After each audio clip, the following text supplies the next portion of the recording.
မိတ်ဆွေတို့ရေပစွန်ထုတ်တွေရဲ့စီးသွားတဲ့စနစ်ကကျွန်တော်တို့လူသားတွေနဲ့ရှင်ရင်တကယ်ကိုထူးဆန်းအံ့ဩစရာကောင်းလာပါတယ်သူတို့မှာကစီးရင်ဟာဝမ်ပိုက်ပိုင်းမှာမရှိပဲဥကောင်းထဲမှာတည်ရှိနေတာပါအတိအကျပြောရရင်မျက်လုံးနှလုံးရဲ့အောက်ခြေနားမှာရှိနေတာဖြစ်ပါတယ်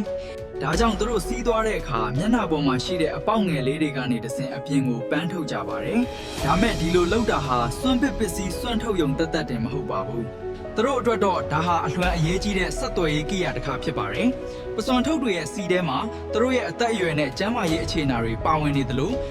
လိန်အမျိုးအစားနဲ့စိတ်ခံစားချက်တွေကိုဖော်ပြပေးတဲ့ဓာတုဗေဒအချက်ပြစနစ်တွေလည်းပါဝင်နေပါတယ်။ဥပမာစားဖြင့်ပစွန်ထုတ်နှစ်ကောင်နေမြေလူလိုပဲဖြစ်ဖြစ်အစာလူလိုပဲဖြစ်ဖြစ်ရန်ဖြစ်ကြတဲ့အခါတစ်ကောင်နဲ့တစ်ကောင်မျက်နှာချင်းဆိုင်ပြီးစီးနဲ့အပြန်အလှန်ပန်းကြပါတယ်။ဒါဟာ